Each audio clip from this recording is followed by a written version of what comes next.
Met las únicas palabritas que voy a hablar en español para mostrarles que si ya tienen el nivel C1, el mío es casi a 2. Entonces, bueno.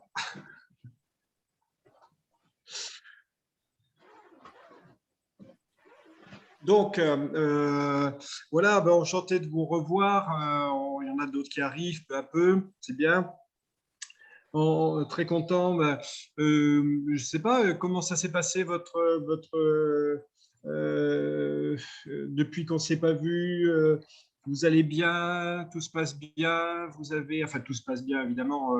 En cette période de Covid qui s'étire en longueur, c'est un peu bizarre de dire tout se passe bien. Tout se passe pas trop mal, on va dire. Euh, ça va. Vous avez fait un petit peu de travail sur le C1. Racontez un petit peu là pendant 5 minutes. Là, prenez la parole pour dire un petit peu quels sont vos ressentis, Bon, ce qui se passe, etc. Ok, j'ai l'application de France Inter. Alors, j'ai écouté beaucoup de podcasts et beaucoup de choses. Alors, j'ai des problèmes, j'ai eu des problèmes dans ma colonne vertébrale. Alors, je ne pouvais pas écrire, je ne pouvais pas lire, mais quand même, j'ai beaucoup écouté, beaucoup de choses très intéressantes. Et je suis très contente parce que, bon, vraiment, j'ai pu entendre de différents accents et différentes manières de parler, avec beaucoup de bruit et tout ça. Alors, ça m'a donné beaucoup de tranquillité, de paix. C'est ça. Très bien, très bien. Parce que la radio, on peut l'écouter même en mangeant, en cuisinant, en faisant du repassage ou en faisant son footing. Ouais, Donc, on peut l'écouter à tout moment. Ça ne nécessite pas une énorme concentration. Hein. C'est un très bon exercice. Hein. Bravo. ouais. Merci. D'autres commentaires sur vos états d'âme, sur ce que vous avez fait, sur ce que vous avez envie de dire. Oui, Rina. De ma part, moi, j'écoute assez souvent la radio et des différents types d'émissions. Mon problème maintenant, c'est la partie synthèse à cause du travail et du travail à la maison aussi. C'est difficile pour moi en ce moment. Et on est en train de préparer des instruments d'évaluation dans nos institutions. Et bon, moi, à l'école, et c'est assez difficile, je crois, mais quand même, j'essaie de lire, mais je crois que je dois me préparer un peu plus sur ce que c'est la synthèse et l'essai aussi. Parce qu'il y a longtemps que je ne suis pas à l'université. Ouais, c'est une course de fond, hein, la préparation au C1. Ce n'est pas une course de vitesse, c'est une course de fond. C'est-à-dire qu'il faut être capable de courir à vitesse constante sur 2 heures plutôt que de courir vite sur 10 minutes. C'est ça le problème de cette préparation. C'est pour ça que je me suis pas inscrite pour le premier mois de l'année. J'ai laissé jusqu'à la fin de l'année. D'accord. Il reste lentement. Je voulais justement vous dire, il reste des places au mois de mai. Hein. Donc, inscrivez-vous. Il y a encore des possibilités. Je ne sais pas combien il y a de places qui restent, mais il en reste encore quelques-unes. Hein. Parce que, bon, je vais vous dire, parce qu'on ne sait pas ce qui va se passer. On peut avoir des fermetures à nouveau. Enfin, tout est imaginable. Hein. Donc, bon, malheureusement.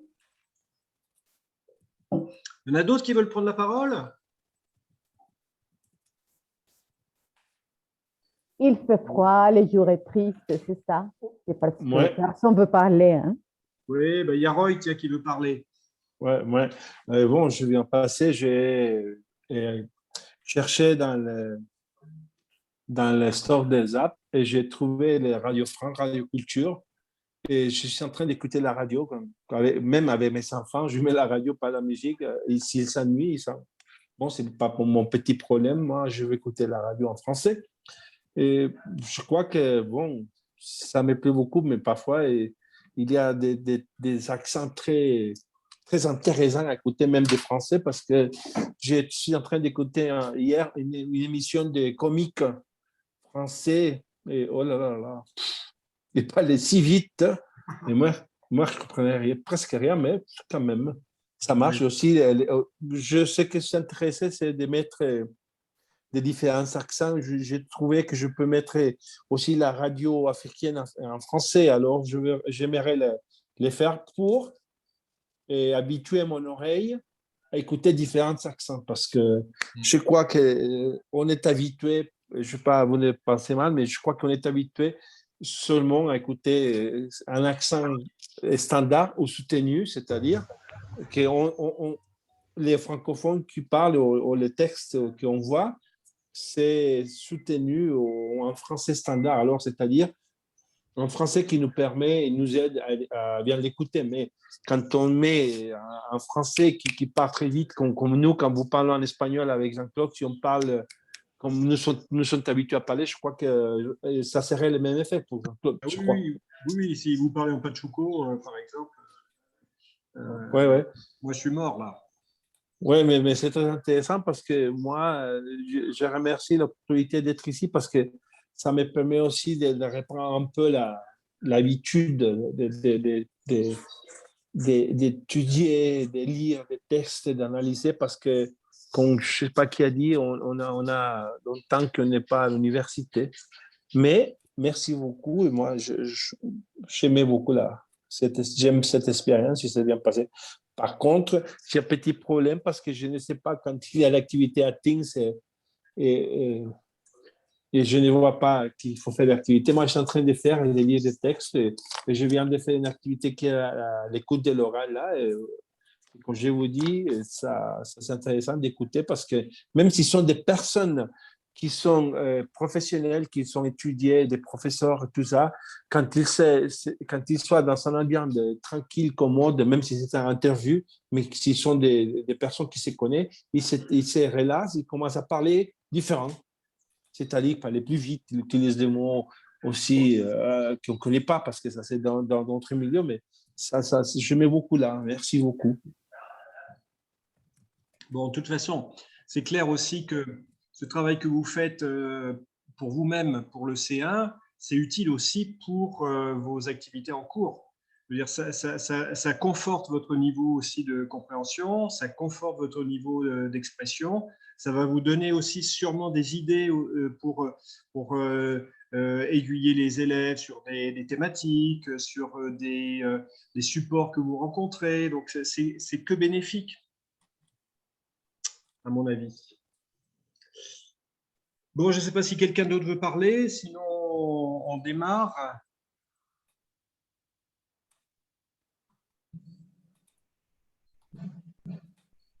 Noé Nadier.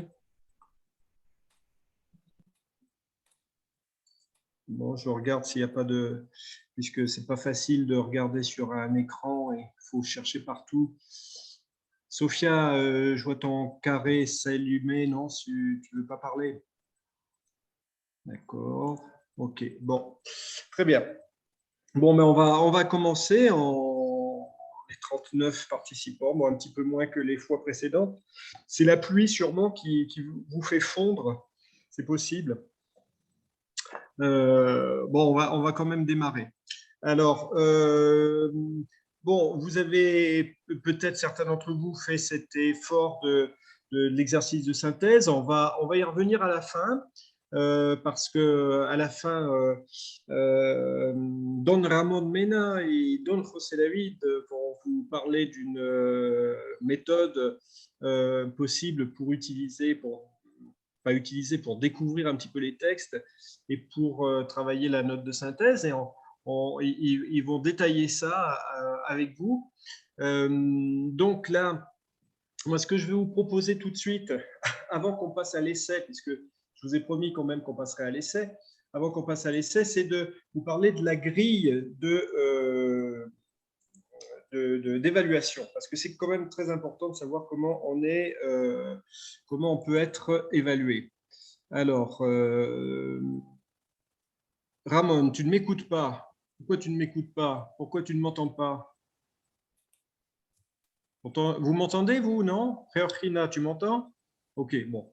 Donc, il y a que Ramon qui ne m'entend pas. Donc, c'est un problème chez toi, Ramon. Et où est-ce que tu peux me désactiver le partage d'écran pour que je puisse partager mon écran?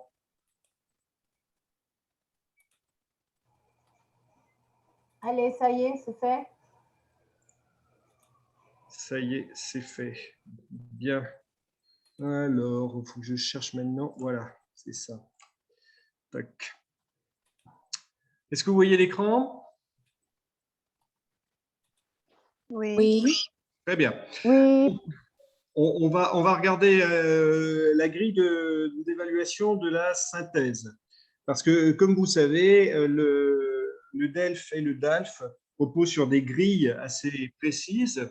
Donc, c'est important de voir comment vous êtes évalué, parce que ça vous permet aussi d'avoir une stratégie, hein, de savoir sur quoi vous pouvez être plus fort, sur quoi vous pouvez être plus faible éventuellement.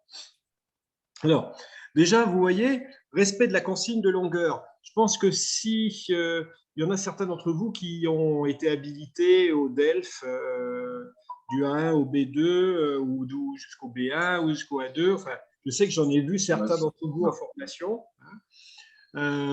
Et vous vous rappellerez sûrement que d'habitude, on donne des points pour le respect de la consigne. Ça va de 0, 0,5, 1. Et là, il n'y a pas de points. Mais il y a des points en moins. Le respect de la consigne de longueur fait partie intégrante de l'exercice. Dans le cas où la fourchette ne serait pas respectée, on appliquera une correction négative. Un point de moins par tranche de 20 mots en plus ou en moins. On avait déjà parlé de cela. Donc, attention, vous avez des points en moins. Vous ne gagnez pas de points avec le respect de la consigne, mais vous pouvez en perdre si vous ne respectez pas la consigne de longueur. Donc, c'est important de faire attention à ça, ça serait bête de perdre des points. On avait vu cette grille ou pas ensemble? Je ne me rappelle plus. Non, on ne l'avait pas vu. Hein? Ouais. Oui, ça veut dire quoi? On l'a vu ou on ne l'a pas vu? oui, je pense que oui. On l'a Je vu? pense que oui. Ah! Ça fait 2 semaines. Bon, très bien, très bien, très bien. Ok, moi je pensais qu'on ne l'avait pas vu. D'accord, donc on laisse tomber. Alors, on va pas regarder ça, on laisse tomber. Je pensais qu'on ne l'avait pas vu. Il y a quelqu'un qui veut parler, non? Non, bon. Alors, très bien, très bien, très bien. On va gagner du temps. Excusez-moi donc, je pensais qu'on ne l'avait pas vu. Alors, on va reprendre à écran partagé. On va reprendre aux caractéristiques du DALF. Cette fois-ci, on va parler de la... on va parler du... On va... Ah, comment on fait pour... Je me bats toujours, moi, avec les trucs de... Bon. Alors, comment En bas, j'enlève n'est-ce pas? barre? En bas? Bon. Non, c'est que je veux mettre le diaporama. Ah, et j'ai une barre qui m'arrive, là, la barre de zoom. Et donc, je ne peux pas toucher le diaporama. Tant pis. Vous voyez quand même bien à peu près? C'est lisible? Oui, oui, oui, c'est bien. Oui. Alors, épreuve numéro 2, essai argumenté. Bon, qui veut lire ça? Tiens, qui veut, plutôt que moi, je m'abîme la voix, là, qui veut lire ça? Qui veut lire Moi, le les truc là? instructions. Vas-y, Nelly. Oui, ça va? Ça va. Très bien, bon. Ça, c'est par rapport au essai. Épreuve numéro 2, Ouais. essai argumenté. 12 points. En lisant un magazine d'actualité, vous apprenez l'existence d'un projet visant à réduire le nombre de langues actuellement enseignées dans le système scolaire. Vous écrivez une lettre ouverte au ministre de l'Éducation pour présenter votre point de vue sur cette question de manière argumentée. Vous insistez notamment sur les avantages de connaître différentes langues et sur la nécessité d'encourager leur apprentissage dans le système éducatif. 250 mots. Ouais, mais 250 mots, attention, il ne faut pas oublier une chose, c'est Minimum. D'accord.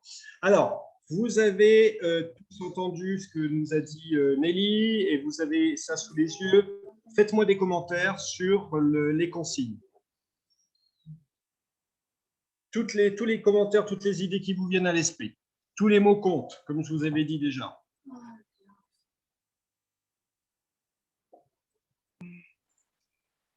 Point de vue, peut-être? Non, il s'agit d'une lettre et ça doit être présenté de façon argumentée et au ministre. Oui, on doit donner son opinion ici, parce que bon, on doit argumenter sa lettre. Oui, il y a le mot argumenté qui revient dans ce que vous avez dit. Hein. Roy, je crois que tu veux demander la parole. Oui, oui, il faut faire attention au niveau des langues qu'on va utiliser parce que ça, c'est une lettre pour argumenter, convaincre au ministre de l'Éducation. Alors, il faut avoir certains niveaux de langue. Oui, très bonne remarque. Oui, oui. D'autres choses encore?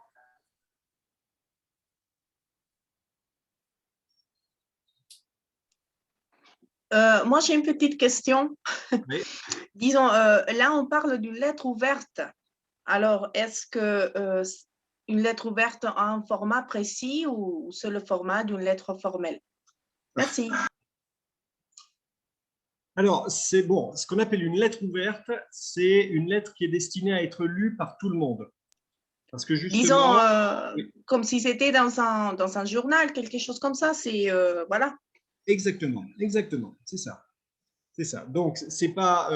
bien sûr, c'est adressé au ministre de l'Éducation, mais c'est pas destiné uniquement à lui, au ministre de l'Éducation. C'est destiné à être lu par un public, probablement, du coup, le magazine d'actualité. C'est comme si quelqu'un écrivait au magazine d'actualité une lettre ouverte adressée au ministre.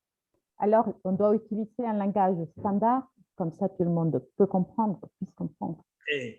Oui, mais c'est très bien ces discussions-là que vous avez. Roy a démarré sur le ministre. Après, mes lettres ouvertes, qu'est-ce que ça veut dire? Alors, on utilise un langage standard pour que tout le monde puisse comprendre. Voilà, c'est exactement ce genre de discussion que vous devez avoir. Quel style je dois utiliser? La consigne donne toutes les clés. Il faut bien lire la consigne. Qu'est-ce que vous avez au début de la consigne? Vous avez une situation.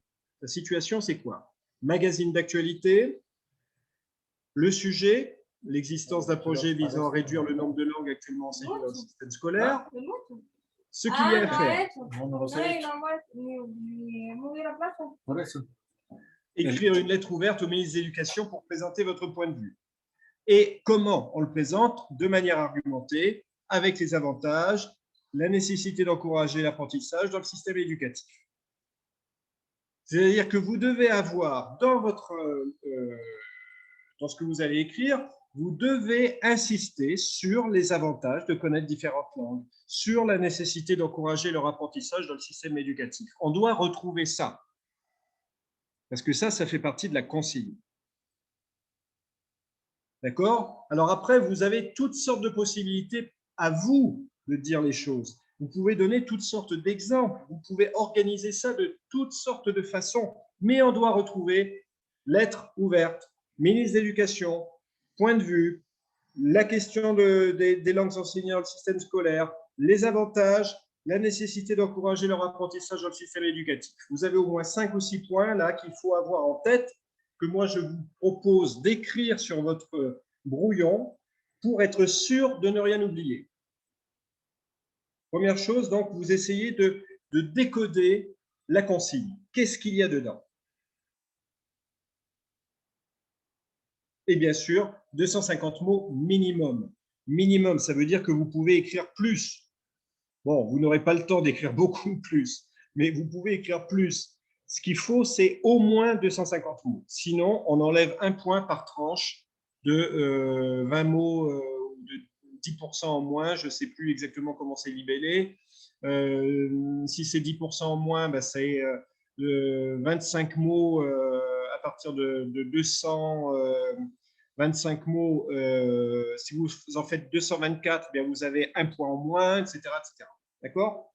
Donc, décoder ce qui est demandé dans la consigne, il y a 5 points, enfin peut-être plus: magazine d'actualité, projet, réduction du nombre de langues dans le système scolaire, lettre ouverte, ministre de l'Éducation, ça fait 4, point de vue, argumenté, 5, avantage de connaître les différentes langues, 6, nécessité d'encourager leur apprentissage dans le système éducatif, 7.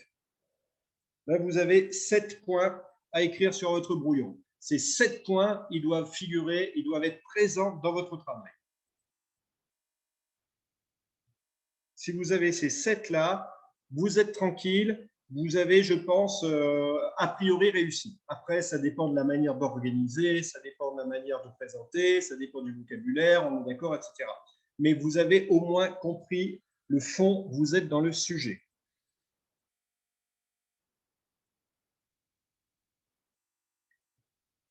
¿De acuerdo? Oui. Muy bien, muy bien. Bon, on va continuer pour essayer de travailler un petit peu sur ce type d'épreuve. Hein. Au fur et à mesure, si vous avez des questions, bien sûr, ça peut venir. Alors, bon, voilà, ça y est bien. Je suis toujours dubitatif avec les PowerPoint par Zoom. Alors, donc, on va voir les différentes remarques sur l'essai, les points importants, comme on l'avait vu pour la note de synthèse. Hein. C'est exactement la même organisation que je vous propose. D'abord, des remarques générales. L'essai est un tout petit peu, apporte un tout petit peu moins de points que la note de synthèse. À peine, parce que la note de synthèse, c'est 13 points, l'essai, c'est 12 points. Donc, vous voyez, c'est pratiquement pareil, un tout petit peu moins. Un point en moins, c'est tout. Mais comme vous avez toujours un petit peu peur de la note de synthèse, l'essai peut vous rassurer. Si vous avez une bonne note à l'essai, ça peut compenser une note un peu plus faible, peut-être à la note de synthèse. Donc, bien travailler l'essai, hein, ne pas négliger l'essai. 12 points, ça fait quand même 12 points. Quoi. 12 points sur 25, c'est presque la moyenne. Il s'en faut de peu. Ça, c'est une première réflexion. La deuxième réflexion, c'est ce qu'on vient de travailler, c'est-à-dire la consigne. Attention à la consigne. Lisez bien la consigne. Vous êtes habitués, vous, professeurs, à dire ça aux élèves, qu'il faut bien lire la consigne. Et là, c'est pareil. Soyez très attentifs à la consigne. Dernière remarque générale, l'intitulé complet de l'exercice, c'est « Essai argumenté ». Qu'est-ce que cela suppose? Vous l'avez déjà suggéré en 2 mots. Je voudrais que vous me le redisiez parce que c'est hyper important.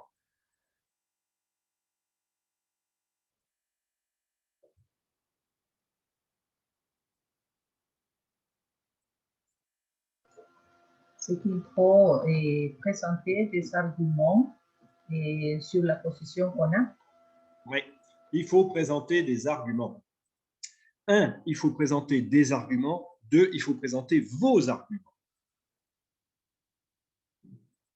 Donc, un argument, qu'est-ce que c'est? C'est une idée qui vient à l'appui de ce qu'on dit, à l'appui de sa proposition, et qui est généralement illustrée par un exemple.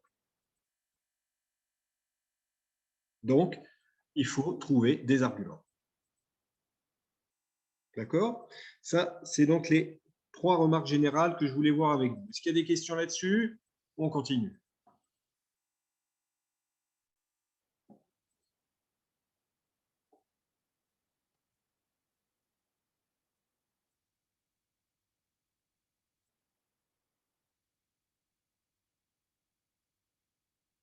Bon. Non, j'entends quelqu'un qui veut parler, non? Ouais, non. On avance. Alors, les points importants, la situation. On va détailler donc les éléments que je vous ai indiqués au début. Bien relire la consigne, ça veut dire trouver tout ce qui, dans la consigne, va vous aider dans la correction sociolinguistique, par exemple, dans le style, tous ces éléments formels. Par exemple, le type de production. Alors, est-ce que vous devez faire une dissertation ou est-ce que vous devez faire une lettre? Il s'agit d'une lettre. Et il s'agit d'une lettre, oui, absolument. Si on vous dit dans la consigne, vous écrivez une lettre ouverte au ministre de l'Éducation, etc., même si c'est une lettre ouverte, qu'est-ce que vous allez avoir au début de la lettre?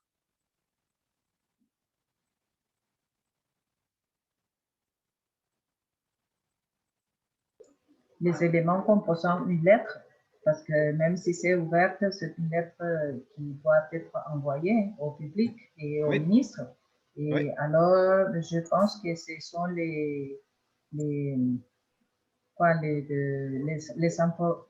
mes informations et les informations de la personne à laquelle j'envoie la lettre. Oui, c'est-à-dire? Le nom et je ne sais pas quoi d'autre. Il y a longtemps que je n'écris pas une lettre. Je pense peut-être la date, les salutations, non? Oui, tout à fait, tous les éléments formels qui permettent de reconnaître une lettre. Au minimum, il faut date, lieu, le terme d'adresse, ce qu'on appelle le terme d'adresse, c'est-à-dire la façon dont on s'adresse à quelqu'un, donc en l'occurrence, monsieur le ministre. On ne va pas dire cher monsieur, correction sociolinguistique, puisque vous n'appelez pas monsieur le ministre cher monsieur. Vous n'allez pas écrire non plus salut.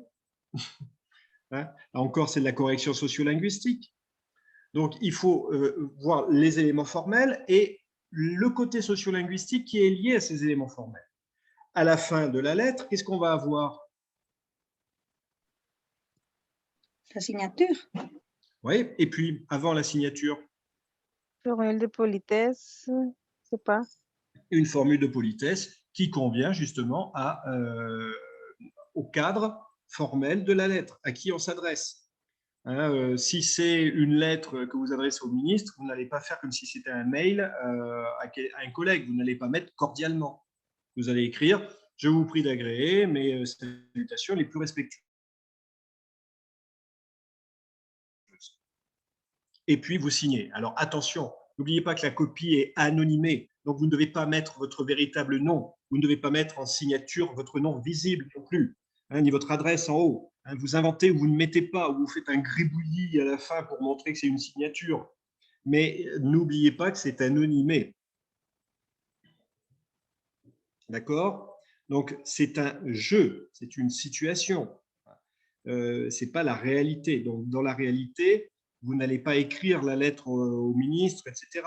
Donc, on ne va pas avoir votre véritable nom et votre véritable adresse. On va avoir, vous n'êtes pas obligé d'ailleurs de mettre une adresse et un nom. En tout cas, ce qu'il faut, c'est la date, le lieu, ça peut être Sandro C, etc. Bien sûr. Monsieur le ministre, le terme d'adresse, à la fin, la formule de politesse et puis une espèce de chose qui ressemble à une signature. J-Lo. Disculpe? On va donner de noms inventés, alors je vais dire J-Lo, Jennifer Lopez. Oui, vous pouvez vous appeler Fulano, tout ce que vous voulez. OK? Donc, vous faites attention à la situation, au type de production. Qu'est-ce que c'est? Est-ce qu'il faut écrire une lettre? Est-ce qu'il faut écrire un article de journal? Est-ce qu'il faut écrire un billet d'humeur? C'est-à-dire, vous avez eu une réaction, etc., et vous écrivez directement au journal pour donner votre humeur, vous n'êtes pas content, etc. Est-ce qu'il faut écrire quelque chose dans un bulletin municipal, etc., etc., etc. Donc, regardez bien la situation et qu'est-ce que ça implique du point de vue formel et du point de vue stylistique, c'est-à-dire de correction sociolinguistique. D'accord? Donc, la suite, c'est ce que j'ai écrit là. À chaque type de production, des codes sociolinguistiques différents. La façon de s'adresser au lecteur ne sera pas la même selon le type de lecteur. Le ton ne sera pas le même, le style ne sera pas le même, la ponctuation ne sera pas la même. Donnez-moi un exemple. Pourquoi je vous dis que la ponctuation est importante? En quoi c'est important la ponctuation? En quoi la ponctuation peut changer en fonction du destinataire et de la situation?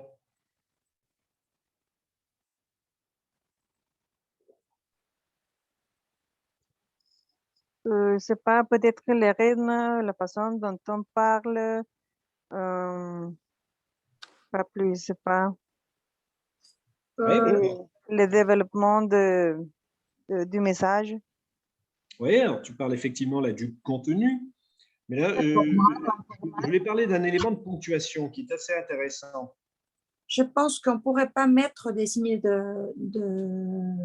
d'affirmation, par exemple, à la fin d'une ligne. Ou... Qu'est-ce que tu appelles des signes d'affirmation concrètement? Je crois comprendre, mais je voudrais que tu l'exprimes clairement. Par exemple, comme en espagnol, qu'on dit, par exemple, je t'attends et on met des signes d'affirmation, par exemple. Mais c'est quoi un signe d'affirmation? Jean-Claude, je pense qu'elle parle de l'exclamation plutôt. Oui, mais je sais qu'elle parle de l'exclamation. C'est pas la même chose en espagnol. Je ne sais même pas l'espagnol. Voilà, le point d'exclamation. Le point d'exclamation, c'est un élément de ponctuation qui est intéressant parce que selon le destinataire, vous n'allez pas forcément mettre un point d'exclamation. Si vous écrivez pour parler de votre humeur, vous n'êtes pas content dans un article de journal, par exemple, vous allez mettre des points d'exclamation. Si vous exprimez, si vous écrivez au ministre de l'Éducation, vous n'allez pas forcément utiliser les points d'exclamation. Vous voyez ce que je veux dire? En fonction du destinataire et en fonction du cadre général, on va utiliser un certain nombre d'éléments linguistiques qui correspondent justement au ton, qui correspondent à la qualité de la situation. Et c'est pareil pour le style. Si vous écrivez simplement un article dans un journal très très lu, vous pouvez avoir un style un petit peu relâché. Si vous écrivez au ministre de l'Éducation, vous n'allez pas avoir un style relâché. Vous allez avoir un style très soutenu. Si vous écrivez au ministre de l'Éducation à travers une lettre ouverte dans un journal grand public, ça ne sera pas relâché, ça ne sera pas très soutenu, ça sera standard.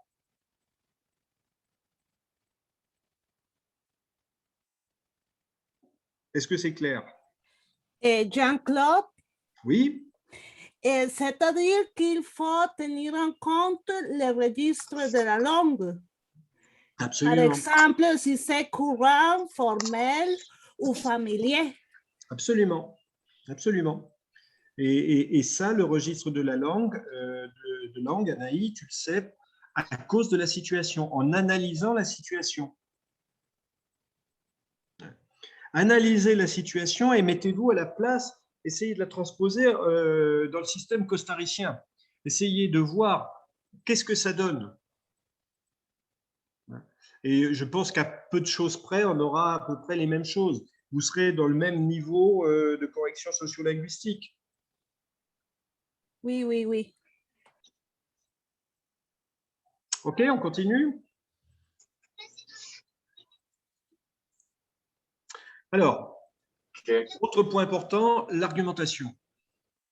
Il faut, dans un essai argumenté, avoir plusieurs arguments. avec des justifications et des exemples. Il faut expliquer un argument. D'accord? Et il faut donner l'exemple qui éclaire cet argument. Alors, attention, contrairement à la note de synthèse, les arguments et les exemples, c'est vous qui les donnez. Ça vient de vos connaissances, ça vient de vos expériences, ça vient de votre réflexion personnelle. Hein. N'oubliez pas la note de synthèse, on ne veut pas de réflexion personnelle. L'essai, on veut une réflexion personnelle. D'accord? Donc, les arguments sont liés au sujet, évidemment, mais liés aussi à ce que vous connaissez. Et à ce que vous avez expérimenté, à ce que vous avez lu, à ce que vous avez entendu, etc. Donc, vous pouvez évidemment utiliser des situations qui sont costariciennes. Bon. Attention, si vous vous adressez expressément dans votre lettre, vous écrivez à Monsieur le ministre de l'Éducation française, vous n'allez pas uniquement faire des arguments en costaricien parce qu'on ne comprendra pas. Il y aura un décalage entre le destinataire et puis la situation avec les arguments. Vous voyez ce que je veux dire? Donc, il faut que ce soit cohérent. Para que la serie Ghislaine se remueva. Los micrófonos, por favor. Otra vez.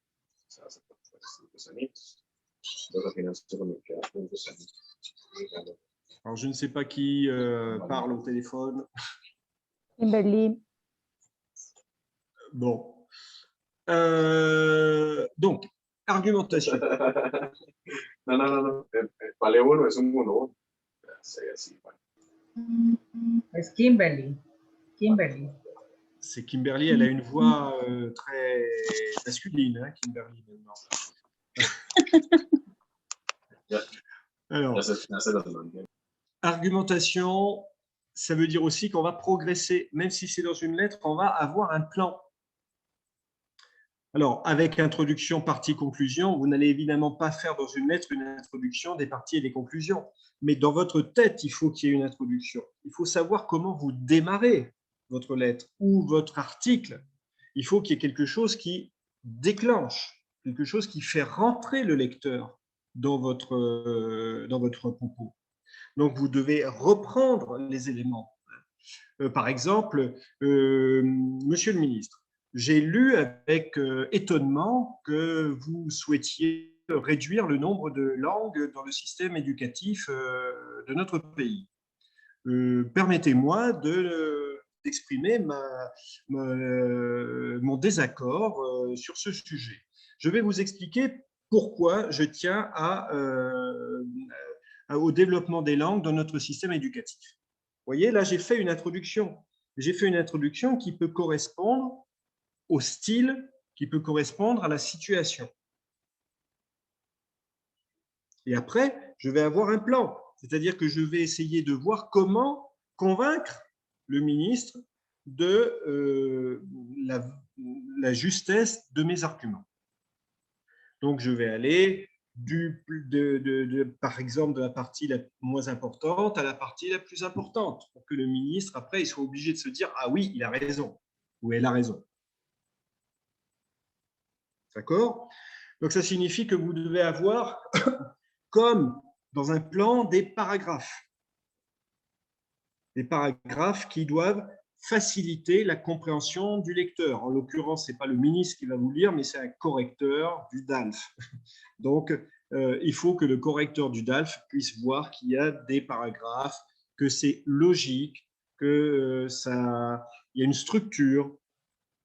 Hein, et ce plan doit aider à comprendre la progression de ce que vous dites. Alors, la conclusion, c'est pareil. Hein. Vous n'allez pas forcément, comme dans une dissertation, sauter une ligne. Mais à la fin de la lettre, vous pouvez dire voilà, Monsieur le ministre, j'espère vous avoir convaincu. Voilà les raisons pour lesquelles je ne suis pas d'accord avec vous. J'espère que vous avoir convaincu et que vous reviendrez sur votre décision qui me semble injuste. Paf, c'est une conclusion. Et puis à la fin, je vous prie d'agréer, Monsieur le ministre, etc., etc. Ça, c'est la conclusion de la lettre, de la forme de la lettre.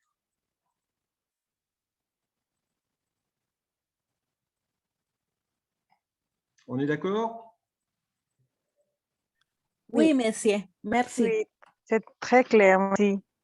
Bon, on continue alors. Donc, qu'est-ce qu'on va évaluer dans la rédaction, l'aspect formel maintenant?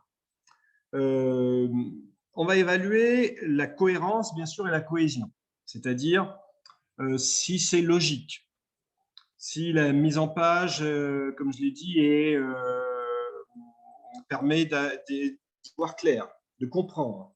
On va évaluer si la ponctuation est adaptée. Comme je vous ai dit, attention au point d'exclamation, par exemple, qui ne va pas être utilisé n'importe comment. Qu'est-ce qu'on va évaluer aussi dans l'aspect linguistique? L'étendue et la maîtrise du vocabulaire.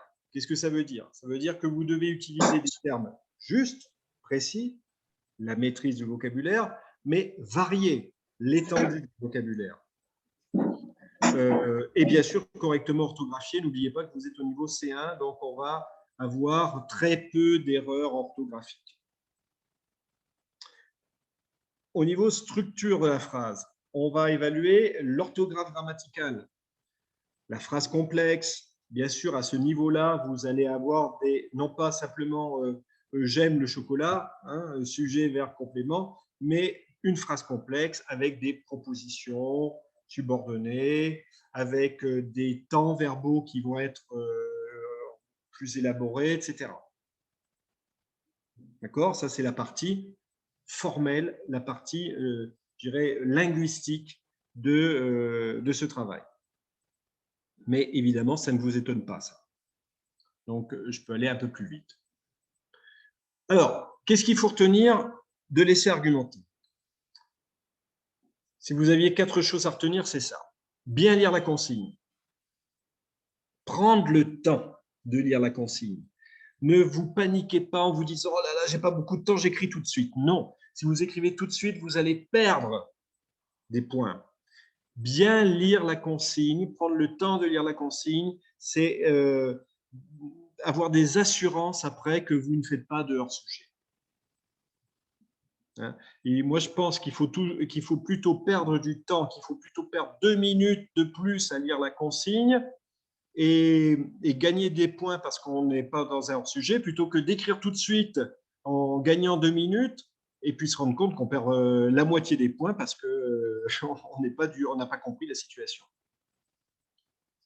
Donc, prenez le temps de lire la consigne, avec vos petits stabilos, vos petites couleurs, si vous voulez, ou comme je vous ai dit, vous écrivez les différents points qui sont dans la consigne, là, vous les analysez, et puis après, vous savez ce que vous devez faire. Deuxième élément, structurer. Il faut que vous ayez, vous, sur votre brouillon, un plan. Vous n'allez pas faire apparaître le plan, évidemment, surtout pas dans une lettre, mais il faut que vous ayez un plan, que vous puissiez vous dire « Voilà ce que je vais dire en premier, et puis en deuxième, et puis en troisième, et puis en quatrième. » Et votre plan va être souligné, va être facilité par une mise en page qui va permettre de comprendre où sont les paragraphes et de comprendre où vous allez. Avoir des arguments qui correspondent à la situation, au thème, mais qui viennent en grande partie de vos connaissances personnelles. Vous pouvez reprendre, bien sûr, des arguments qui sont dans le texte, mais on ne vous demande pas de paraphraser le texte, on vous demande de trouver des arguments. Donc, faites-en venir d'autres en plus de vos connaissances personnelles. Enfin, écrire dans une langue française. Alors, pas complexe, on ne veut pas que ça soit compliqué à comprendre avec des super formules, des imparfaits du subjonctif, etc. Mais une langue qui correspond à la situation. Avec le moins de fautes possible, bien sûr. Donc ça, c'est ce qu'il faut retenir à mon avis, de l'essai. Alors maintenant, mes trucs et astuces. N'oubliez pas les connecteurs. On en a déjà parlé aussi pour la note de synthèse, mais c'est valable également pour l'essai. Les connecteurs. Révisez vos connecteurs. Ayez plusieurs connecteurs à votre disposition. N'oubliez pas qu'on a mais, on n'a pas que mais, on a cependant, néanmoins, et puis par ailleurs, d'autre part, d'une part. bon, tous ces connecteurs-là, faites-en une liste et utilisez-les pour varier, pour montrer que vous avez des connecteurs à votre disposition. Un correcteur, bien sûr, va tout lire, mais tout de suite, il va remarquer s'il y a des connecteurs et s'il y a une richesse des connecteurs. Donc, ça va lui donner une bonne impression. Autre truc que je vous conseille, essayez de voir si les parties de votre plan pourraient être déplacées. Si votre numéro 3, vous pourriez le mettre en 1 ou le numéro 2, vous pourriez le mettre en 3. Si vous pouvez les déplacer, ça veut dire que le plan n'est pas bon. Votre plan est bon quand il y a une route que vous tracez et on a un point de départ à cette route, on a une arrivée à cette route. Donc, toutes les étapes s'enchaînent logiquement. Donc, essayez d'avoir un plan structuré, rigoureux, qui permet d'avancer vers l'impression finale. Alors, évidemment, correction socio-linguistique, vous vous adressez à un lecteur, même si c'est un lecteur fictif, vous vous adressez, c'est une production qui s'adresse à quelqu'un. Ça peut être les lecteurs d'un journal, ça peut être le ministre de l'Éducation, comme on l'a vu, ça peut être les concitoyens dans une municipalité, etc. Donc, essayez de trouver les termes qui vont plaire à ce lecteur fictif.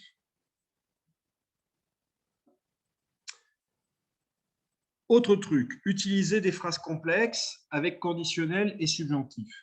C'est très bien vu d'utiliser le conditionnel et le subjonctif. Surtout que vous pouvez le faire dans l'essai, parce que dans l'essai, vous avez une grande liberté. C'est vous qui menez la danse. Alors attention, si vous utilisez le conditionnel et le subjonctif, révisez-les quand même avant, pour être bien sûr de bien les employer. Avant-dernier point, ne reprenez pas trop de mots et d'expressions et d'exemples tirés du dossier. Vous pouvez utiliser le dossier, mais utilisez aussi beaucoup vos propres connaissances, votre propre culture, les éléments correspondant à votre pays, à ce que vous en connaissez, au contexte national ou international. C'est pour ça aussi que je vous dis que c'est bien d'écouter la radio, c'est bien de se tenir au courant des choses, parce que ça va nourrir, d'une part, la radio, c'est bien pour la compréhension orale, mais ça va nourrir aussi votre production orale et votre production écrite dans l'essai. Enfin, je vous conseille d'écrire la fin de votre lettre au brouillon, la fin de votre lettre, la fin de votre texte au brouillon, au cas où vous n'avez plus de temps. Quand on est en train d'écrire, d'un seul coup, on est paniqué. Alors, si vous avez un dernier paragraphe à écrire et qu'il vous reste 30 secondes, vous allez être « Ouh là là, qu'est-ce que je fais ?» Et puis ça ne sera pas bon. Tandis que si vous avez 30 secondes et que vous n'avez qu'à recopier 3 phrases qui sont déjà écrites au brouillon, ça sera bien meilleur.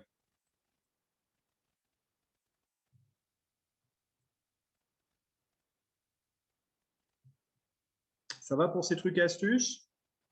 De toute façon, vous trouvez tout ça, n'est-ce pas, José David? Vous trouvez tout ça sur la page Teams. Donc maintenant, à vous de jouer. José David, Ramon et moi-même, nous vous remercions de votre écoute. Avant de passer à la méthodologie, je voudrais juste voir un petit peu la grille de l'essai. Et puis, après, on passera effectivement à la méthodologie de la note de synthèse. Et puis, voir si vous avez des questions sur l'essai. Bon, on peut déjà commencer d'ailleurs. Est-ce que vous avez des questions sur l'essai? Non, ça va, Sylvia, merci.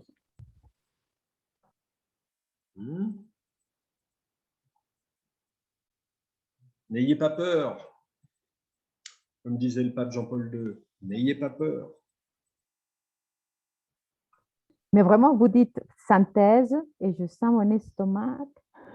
Vraiment. Je n'ai pas compris, Cindy, la communication n'est pas très bonne. Je n'ai pas compris ce que tu as dit. Comme ça, tu m'entends? Oui, mieux. OK. Bon, non, chaque fois qu'on dit le mot synthèse, vraiment, je sens que mon estomac tombe. Non, Oui, c'est ça. Je pense que tout le monde sent la même chose. mais non, mais non, mais non, mais non. N'oubliez pas que c'est un exercice, que l'ensemble est sur 25 points, que vous avez 2 exercices, la note de synthèse sur 13, l'essai sur 12. Même si vous avez, je ne sais pas moi, 5 sur 13 à la note de synthèse, ben vous pouvez avoir 6 sur 12 à l'essai, et ça peut vous permettre l'ensemble d'avoir le DALF avec le reste. Donc ne vous focalisez pas sur la note de synthèse. Vous devez la réussir le mieux possible. Je ne vous dis pas de la bâcler, de la rater, la note de synthèse. Mais votre DALF n'est pas conditionné uniquement par la note de synthèse. Et votre vie non plus, encore moins. OK. Avec ce qu'on vous dit là, je pense que ça devrait aller à peu près. Hein. D'autres interventions, remarques? Moi, peut-être, monsieur. Oui, Nelly? Oui, c'est pas qui avait parlé par rapport à la synthèse, mais n'ayez pas peur. Pensez seulement à faire un résumé, ce que vous avez compris et les idées principales. Et voilà, je crois que ce n'est pas trop difficile. C'est la clé, je crois, c'est d'avoir les clés, les outils pour les faire. Si on sait comment prendre par exemple, des exemples, trois idées, et si bien, tout est bien compris, et ça marchera. C'est comme ça, simplifier ce qu'on va faire. Avoir le chemin, c'est ça. Oui, tout à fait, tout à fait. Alors, il y a une technique, évidemment, mais il faut dédramatiser cet exercice de note de synthèse. Bon, on va y revenir dans quelques minutes avec José David et Ramon sur la note de synthèse. Est-ce qu'il y a d'autres questions encore sur l'essai?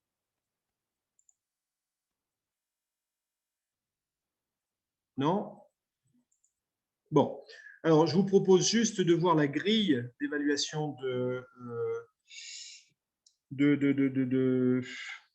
l'essai. Je ne sais même pas si c'est ça. Non, ce n'est pas ça du tout que je vous présente. Ça n'a rien à voir. Alors, attendez. Il faut que je partage, mais je ne sais même pas si c'est ouvert. Si, c'est ouvert. Alors, je vais fermer ça. Cliquez pour quitter. Voilà. Et puis, c'est compliqué à mon âge, cette histoire de Zoom.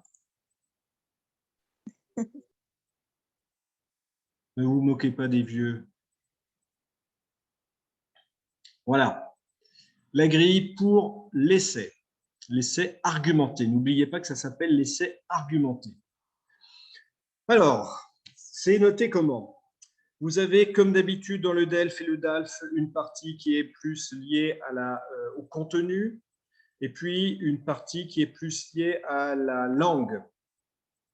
Alors, respect de la consigne. Là, on va avoir un respect de la consigne avec des points. Respecte la situation et le type de production demandé, 0, 0,5 ou 1. Si on est dans la consigne minimale indiquée, c'est-à-dire que si vous avez fait le nombre de mots indiqués, et si vous avez fait une lettre, et on reconnaît que c'est une lettre, et on a besoin d'une lettre, donc vous avez 1 point. Ouais, c'est déjà 1 point sur 12. Ouf. Il en faut encore. Capacité argumentée peut présenter et défendre un point de vue à l'aide d'arguments, de justifications et ou d'exemples pertinents. Donc, il faut justification ou exemple. Le mieux, c'est justification et exemple. Et bien sûr, des arguments. Peut adapter ce qu'il dit en tenant compte de l'effet à produire sur le destinataire. Comme je vous disais, vous avez un destinataire même fictif. Donc, vous devez arriver à le convaincre, ce destinataire. Donc, utiliser des formes. Par exemple,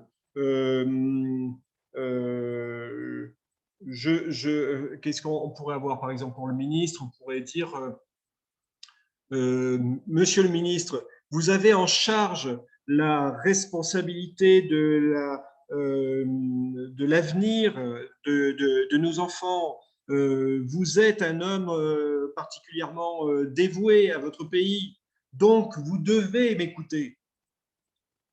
Vous voyez, là, il y a un effet. Je cherche à produire un effet sur le destinataire. Je cherche à convaincre ce ministre.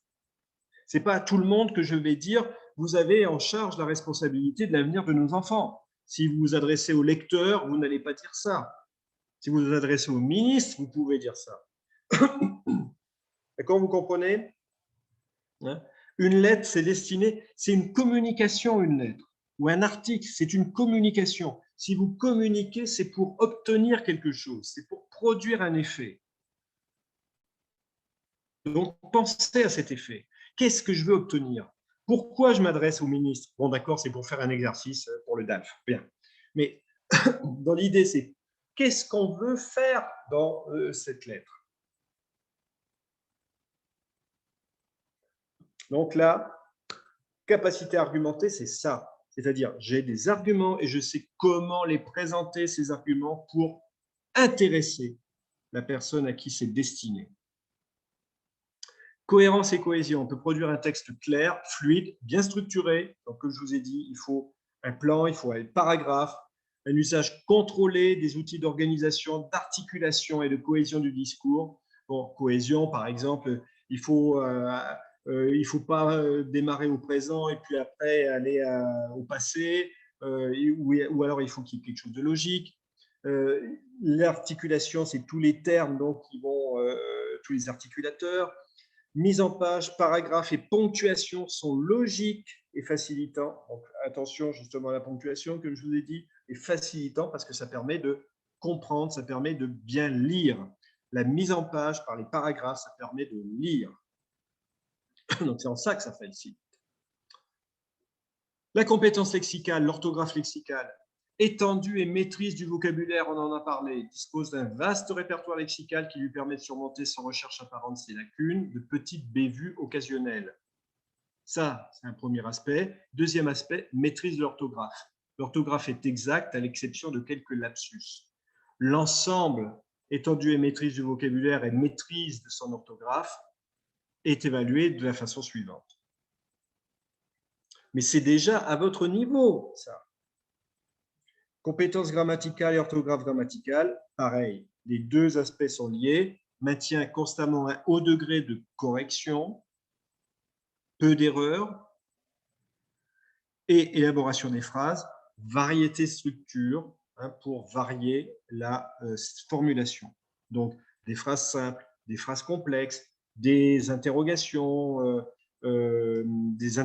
négatives. Ne croyez-vous pas que si on s'adresse à quelqu'un pour le faire réagir, on va faire des fausses interrogations négatives. Exactement comme en espagnol d'ailleurs. Nos deux langues fonctionnent de la même façon là. OK? Ça, vous le retrouvez sur le site du DALF, enfin sur la page DALF C1 dans exemple de production DALF C1, pas de production de sujet DALF C1. De France Éducation Internationale qu'on vous a déjà indiqué sur le Teams. Je ne l'ai pas inventé, je l'ai ressorti simplement de ce site que vous pouvez aller voir.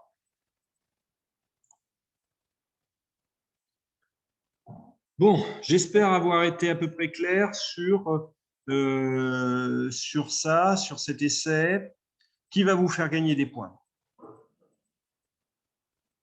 Alors, maintenant, je vous propose qu'on passe à la méthodologie de la note de synthèse, enfin, pas la méthodologie de la note de synthèse, plutôt la méthodologie du travail de la note de synthèse. Comment faire au brouillon, comment se débrouiller, justement, avec cette note de synthèse.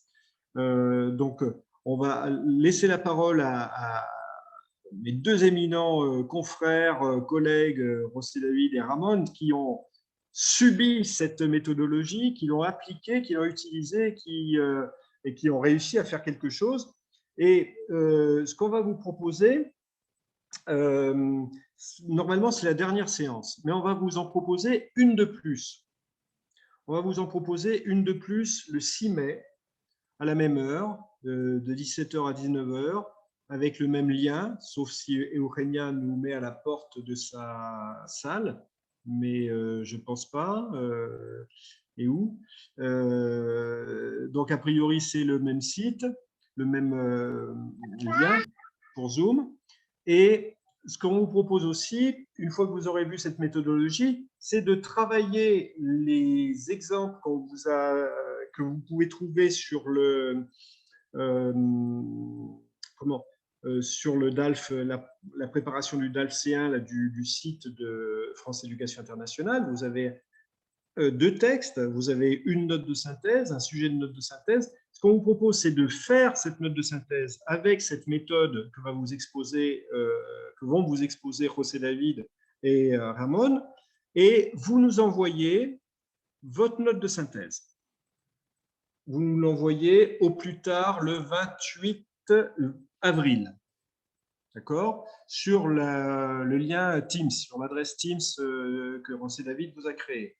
On ne va pas tout corriger parce que, bon, José David et Ramon sont bénévoles entièrement pour cette opération, donc ils prennent ça sur leur temps. Moi, je ne pourrais pas tout corriger non plus. Donc, on va prendre les 10 premières copies, on va les anonymer, c'est-à-dire que personne ne connaîtra le nom, et puis on va faire des commentaires et voir un petit peu ensemble dans la dernière séance ce qu'on peut faire de ça. Et puis la dernière séance sera une occasion de répondre à toutes vos questions depuis le début.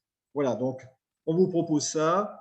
Vous travaillez, ceux qui le veulent bien sûr, sur les textes de FEI. En exemple, vous nous envoyez votre copie le 28 avril au plus tard, et puis on a une nouvelle séance le 6 mai. Une de plus, un cadeau de la maison. Voilà. On pourra y revenir à la fin pour savoir si vous êtes d'accord ou pas, et on laisse la parole à José David et à Ramon.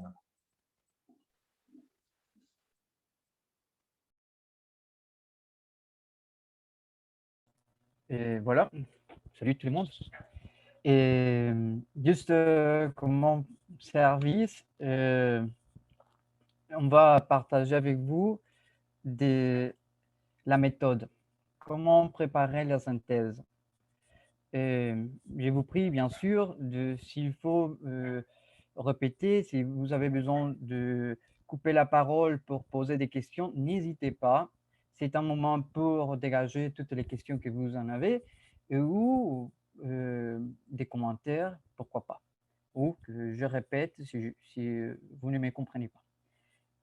Ramon aussi, n'hésitez pas à poser des questions. Donc, préparer la synthèse, déjà, c'est nécessaire, lire les textes. Mais avant de lire les textes, on a vu avec Jean-Claude, c'est très, très important de bien comprendre la consigne, bien comprendre la situation, identifier qu'est-ce qu'on vous demande. Voilà les points. Par la suite, vous allez commencer à lire les textes avec la consigne à la tête. Et à partir de là, vous allez dégager les idées principales. Mais attention, ce n'est pas la peine de lire, relire avant d'identifier les idées principales ou prendre des mots-clés. C'est important, si vous êtes en train de lire, lisez, si vous identifiez l'idée principale, écrivez les mots-clés sur les marges de la feuille, de la copie, quoi. Mais n'écrivez pas, s'il vous plaît, des phrases complètes. Ça, c'est les trucs que toujours nous donne Jean-Claude. Qu'est-ce que c'est une phrase complète? Des verbes conjugués. Ce n'est pas la peine de le faire, c'est juste d'écrire des mots concrets, des verbes qui puissent bien illustrer, dégager une idée ou bien vous faire rappeler quels étaient les points importants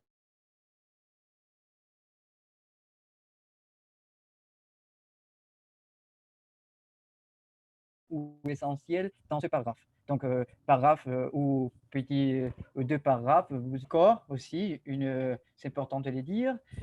Ce n'est pas la peine de lire et commencer à souligner, surligner, sinon vous allez par la suite être un peu, faire du bruit sur les textes. Vous êtes, ici, vous ne pouvez pas tellement bien repérer par la suite avec cette démarche la relation qu'il y a entre les idées. Et après, on commence à surligner parfois des trucs beaucoup, davantage que ce n'était pas la peine de surligner. Et vous avez tout embrouillé là. Donc, comme mon conseil, on vous dit, ce n'est pas les moments encore. Vous pouvez prendre encore du temps pour faire par la suite surligner les mots ou les phrases que vous identifiez comme principales. Écrivez, il vaut mieux d'écrire sur les marges. À quoi sert? Bon, tout d'abord, j'espère, et je suis désolé pour les personnes qui n'ont pas pu lire les textes avant la séance ou qui ont des soucis avec le Teams, soit par plein de trucs que je comprends bien, mais les textes parlaient sur la culture générale. Donc, il y a 2 textes, d'eux avec des particularités concrètes. Mais la consigne plutôt pose une question. À quoi sert la culture générale dans la formation d'un individu? Et voilà une question à répondre au fur et à mesure que vous faites la lecture. Je vous prie, si vous pouvez bien lire le petit extrait, les paragraphes, proposez maintenant, ouvrez vos micros et proposez des idées essentielles pour chaque paragraphe, librement. Toutes les réponses sont bonnes et vous allez... On ne peut pas lire. On ne peut pas lire. José, vous m'écoutez, José? Oui. Mais moi, Bien j'ai imprimé deux textes, mais j'ai fait une petite connerie et j'ai effacé un des textes. Je ne sais pas lesquels, mais j'ai effacé un des 3 textes. Aujourd'hui, j'ai effacé un des 3 textes, alors je ne sais pas si vous pouvez m'envoyer les 3 textes à Teams pour les imprimer encore une fois, pour les relire, parce que je suis en train de lire. Allez, excusez-moi. Merci. Ok, très bien. Et vous dites, avec plaisir, vous dites que c'est très, comment vous dire, on les voit très petits, c'est ça? La personne qui m'a posé la question? Non, maintenant c'est bien. Est-ce qu'il vaut mieux? Maintenant, c'est bien? Ou pas encore? Non, non, ça va. José David, il semble que Ça marche? José David, Oui? oui, il semble que ta connexion est un peu lente. Donc, avant le texte, on ne peut pas le lire, mais maintenant, c'est bon. Ok. J'ai fait des changements. Si les changements qu'il vient juste de faire ne marchent pas, dites-les-moi, s'il vous plaît. J'attends un moment pour le décalage. Maintenant, on peut lire bien. Il n'y a pas de problème. Ok. Donc, je rappelle que ces textes, vous les aviez avant. Ouais, c'est ça. Ce sont les textes. On part du premier texte. Quel est le premier texte? Celui qui dit être cadre et la culture générale en étant cadre ou en étant, disons, dans une position de responsable d'une entreprise. Est-ce que ça vaut le coup, etc. Mais donc, je vous prie, je vous écoute.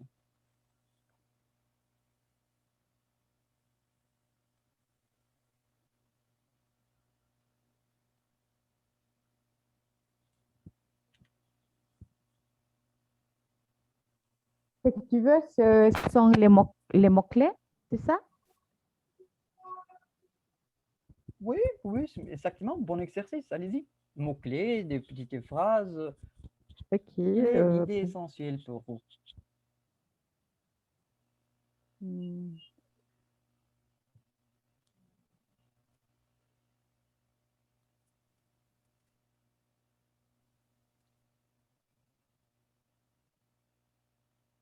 Si quelqu'un en fait déjà les plans aussi, veuillez valider votre réponse.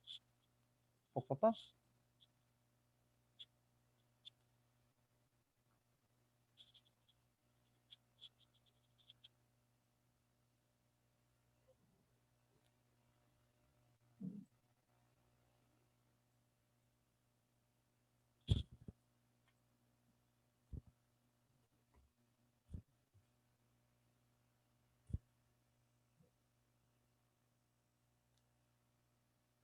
Bonsoir. Bon, je vais essayer. Je pense que dans le premier texte, l'idée essentielle, c'est la culture générale joue un rôle crucial dans le renforcement du lien entre l'action et la réflexion.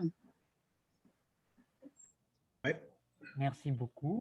Comment tu peux traduire ça en 2 mots ou en 3 mots, pas plus?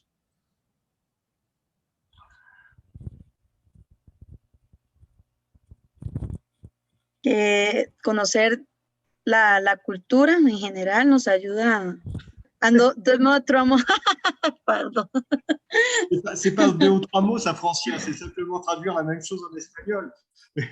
Mais c'est pas 2 ou 3 mots. Si vous avez, José David vous a dit, vous écrivez dans la marge. Dans la marge, vous avez 2 cm. C'est tout. Donc 2 cm, vous devez écrire 2 ou 3 mots. Alors, ça peut être des abréviations. Hein. Vous pouvez mettre CG, par exemple, pour culture générale ici. Hein, on va mettre CG. Mais qu'est-ce que vous pouvez mettre? Action-réflexion. Bon, pourquoi pas? Pourquoi pas? Voilà, ça peut être voilà, ça. très, CG, très action bien, et réflexion. bravo. ICG, action-réflexion. Le but, c'est exactement de reformuler. Déjà, c'est un grand pas de penser autrement la phrase qui propose l'auteur du texte.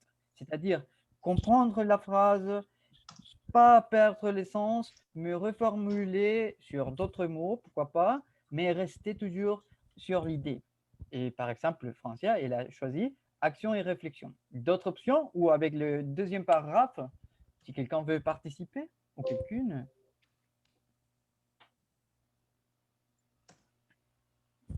Bon, moi, je voudrais, alors pour le premier texte, c'est peut-être dans le sens où le rapport entre la culture générale des employés, c'est ça, et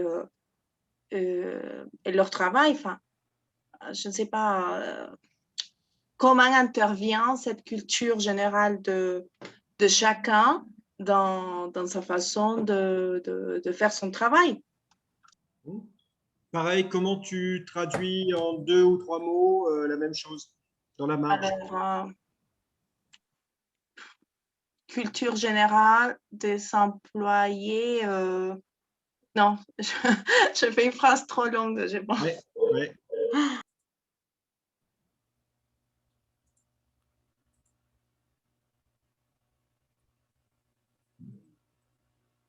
Allez, vamos. Oui, je réfléchis. Hein. Qu'est-ce que tu veux dire? Enfin, je veux dire que la culture qu'on a, nos connaissances interviennent directement sur notre travail. Bon, ici, on parle de l'entreprise.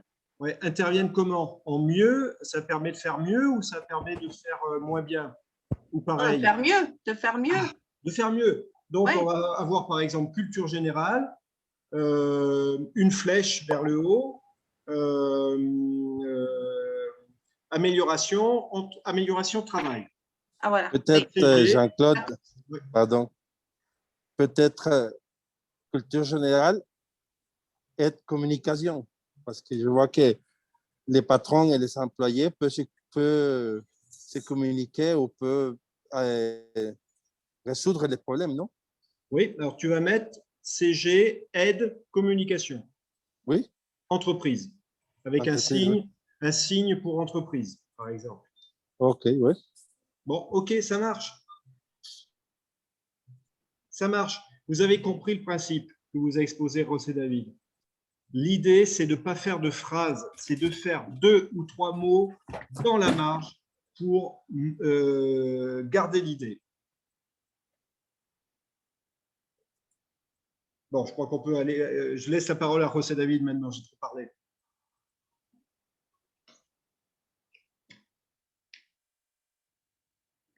Non, on ne t'entend pas, José David.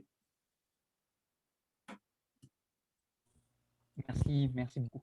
on a déjà travaillé le texte et on va vous proposer les réponses à nous, disons, les idées qu'on a dégagées sur chaque paragraphe, des exemples. C'est pas comme vous avez proposé plusieurs réponses.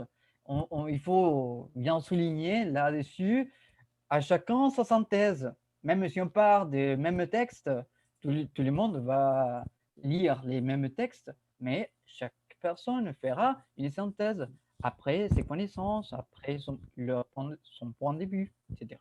Donc, sur les points, vous avez, hop, allez, c'est culture générale, aider à associer action et réflexion. Donc, voyez, dans le renforcement du lien entre action et réflexion, on a reformulé avec le verbe aider.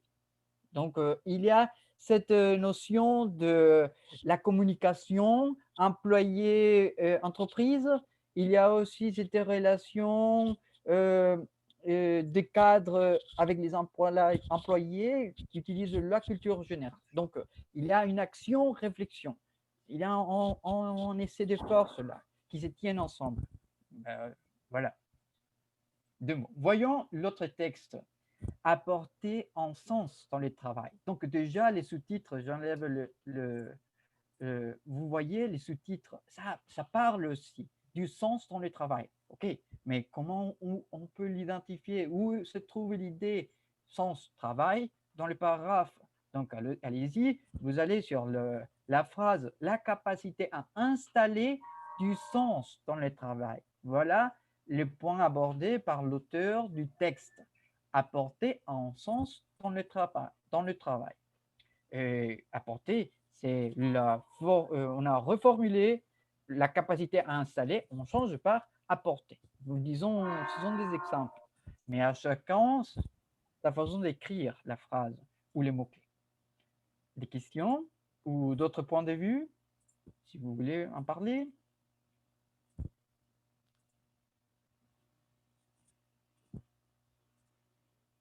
Ok, on y va. Parlons de toutes les idées essentielles que vous avez dégagées. On a lu, on a tout lu, on a tout compris, on a fini d'écrire sur les marges les idées.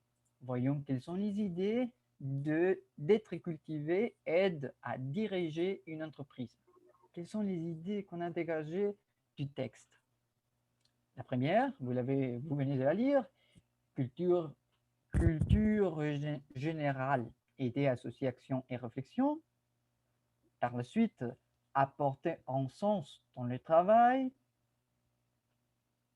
Discipline de la culture générale, histoire, sociologie, littérature. Ouverture à l'interculturel. Développer des qualités comportementales transversales.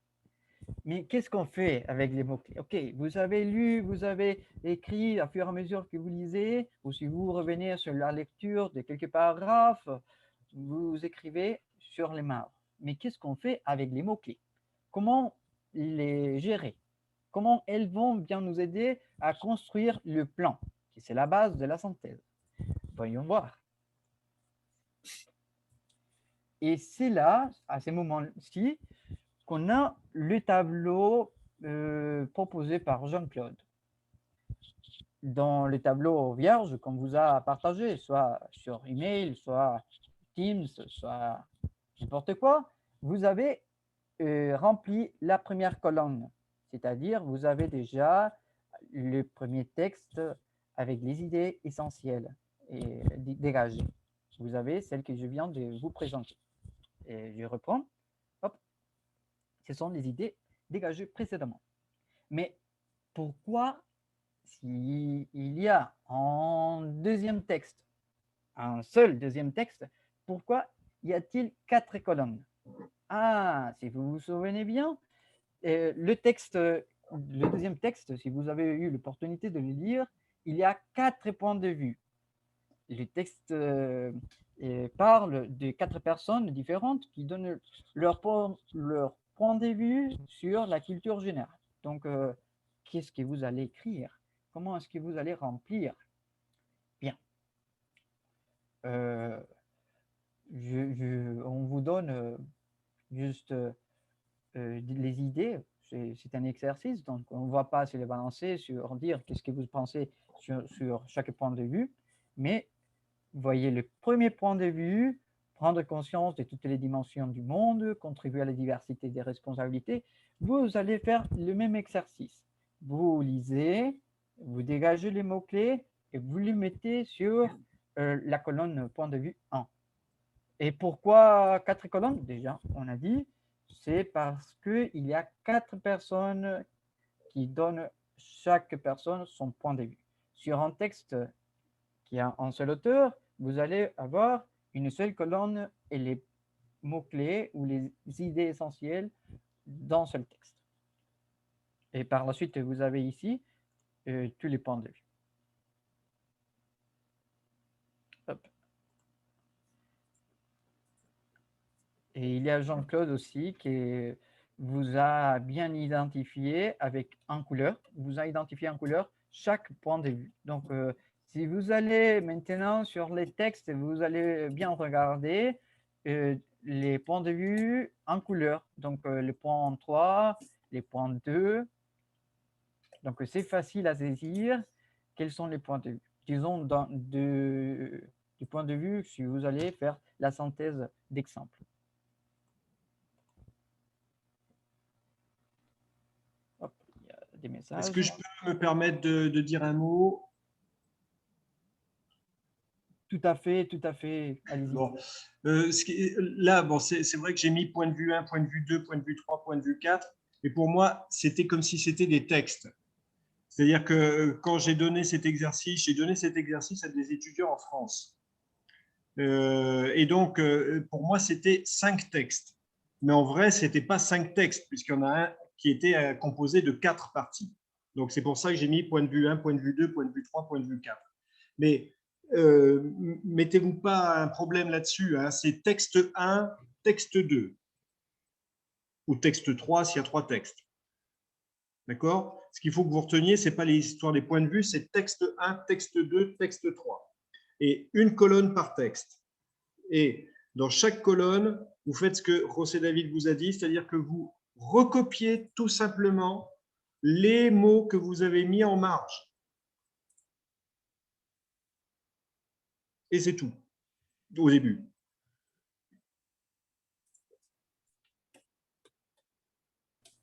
Ok, donc déjà, vous avez rempli le texte, le tableau, et souvent, à ces moments-ci, les participants, les personnes qui suivent, disons, cette explication disent, ben, écoute, dans le temps qu'on a pour faire la synthèse, et vous me dites qu'il faut faire un tableau, qu'il faut remplir le tableau, et tout ça, écoutez-moi, ça ne marche pas comme je voudrais. Mais on vous dit vraiment, et on est franche là-dessus, et il vaut mieux bien préparer le plan, aller sur la bonne route, et vous allez ensuite voir pourquoi ce qu'on les dit, à vous balancer à dégager des idées et rédiger. Il vaut mieux faire pas à pas. Pour la rédaction, c'est simple à la fin, vous allez voir. C'est gagner du temps pour se préparer, pour ne pas le perdre en rédigeant. Donc, vous avez les tableaux remplis, et qu'est-ce qu'on va faire? OK. Il faut regrouper les idées. Et qu'est-ce que ça veut dire regrouper les idées? Ça veut dire que si vous voyez qu'il y a des idées qui ont un rapport entre auteurs ou des textes qui portent les mêmes idées, et il y a un truc qui marche bien. Donc, c'est pour regarder l'ensemble, c'est pour bien identifier les rapports entre les idées. Rappelez-vous ce qui se passe, vous trouvez des idées qui se rapprochent entre les textes. Allez-y.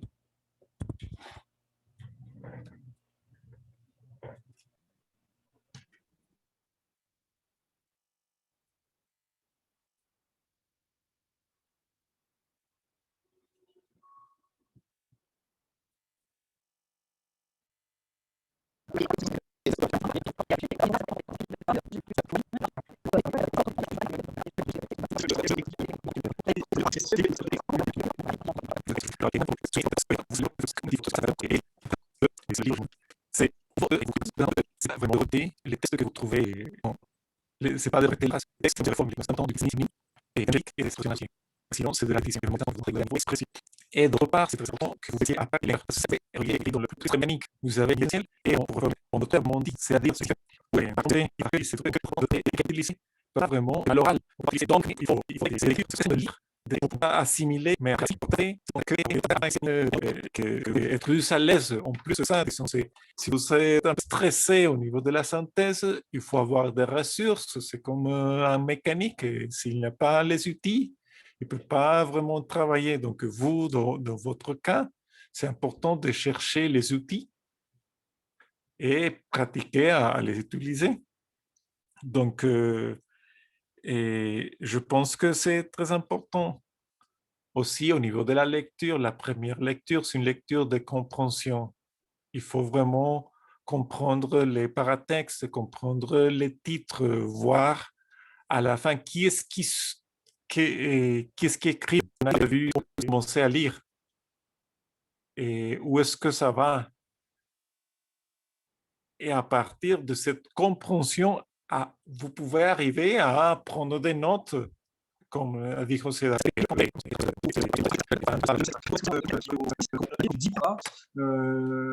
Ça sera à titre d'exemple un petit peu. On vous dit, pour ça, rappelez, je vous ai enquête au tout début. Donner à nouveau une enquête pour savoir si la formation vous a été utile ou pas, ce que vous en avez pensé, si le DALF vous fait toujours aussi peur après qu'avant, enfin bon, voilà ce genre de choses. Donc maintenant, voilà, il est 19h01. Si vous avez quelques questions, on peut encore en parler. Et puis sinon, on va profiter du beau temps dehors pour sortir se promener. Bon, je plaisante là. Maintenant, il n'y a plus de beau temps jusqu'à début janvier. Avez-vous des questions, des remarques? Oui, moi j'ai une petite question. C'est juste pour être sûr que j'ai bien compris. Enfin, on a pour la production écrite, alors on a 2h30. Sur les 2h30, il faut faire lecture des textes, les 2 textes pour la synthèse, préparation du brouillon avec ce petit tableau, rédaction de la synthèse, moyenne 240 mots, 230 mots par là, plus les essais argumentés qui comptent aussi sur 230 mots. C'est-à-dire qu'on doit rédiger presque 500 mots. Ouais. C'est ça? Ouais. Ah oui, non, il faut s'entraîner. Non, c'est oui. Pas tout à fait, disons. Moi, j'ai vraiment apprécié l'exemple là que José David nous a présenté et ce que Ramon nous a dit, parce que vraiment, on commence à dimensionner ce qu'il faut faire. Et que, disons, moi, je rentre dans le sens où je dois m'entraîner, c'est-à-dire, il faut absolument. Voilà. Ok, merci, hein, merci beaucoup.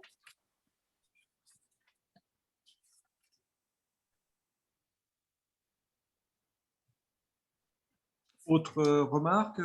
Non, moi, vraiment, je vous remercie et aussi pour ménager votre temps pour nous donner ces cours, pour tout nous expliquer. Et vraiment, je vous remercie énormément. J'ai beaucoup appris et aussi, je continue avec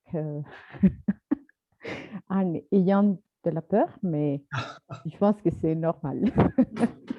Mais c'est mieux maintenant et vraiment, je vous remercie. C'est gentil, Cindy, mais le meilleur remerciement qu'on peut avoir, c'est si vous réussissez tous à avoir le DALF. Ça, c'est le meilleur remerciement. Je ne sais pas si d'autres, ou Eugenia, las autoridades del MEP, si tu veux dire quelque chose, conclure, un discurso. Non, pas de discours ce soir. Je suis très fatiguée, mais finalement, je remercie beaucoup toujours José David, Ramon, Jean-Claude et tout le monde qui est là parce qu'il y a 40 personnes, mais on est arrivé presque à 55 à un moment donné. Je sais que tout le monde a beaucoup de choses à faire et les soirs, on est déjà trop fatigué. Mais quand même, c'est un effort et la récompense viendra très bientôt pour vous tous et toutes. Donc, du courage, bonne semaine, bonne fin de semaine aussi. Et essayez aussi de lire, d'écouter, de partager parmi vous aussi, faire des petites équipes aussi pour partager vos opinions, vos expériences. Et on se voit au mois de mai. Et finalement aussi, j'ai mis 2 messages qui sont au chat aussi concernant les questions sur les cours de préparation aussi de la UNA et la ULSAGE. La semaine prochaine, j'espère qu'on aura déjà un document complet sur la route de formation parce que ça a été vraiment super compliqué. Et Jean-Claude et moi, on a mis 2 heures et 2 heures de travail pour avoir quelque chose de très intéressant à partir de la deuxième quinzaine du mois de mai et jusqu'au mois de décembre. Vous allez voir qu'il y a vraiment des ateliers, des séminaires web, des cours de formation, des séminaires régionaux, j'espère, formation TV5, formation Profleur. À la fin de l'année, on attend aussi des surprises pour nous rencontrer, préparer aussi des tables rondes, de choses très intéressantes. Donc, allez, courage et merci à tous. Bonne soirée. À la prochaine. Merci à vous. Merci à vous et Au revoir, à la prochaine. au revoir. Oui, à la prochaine.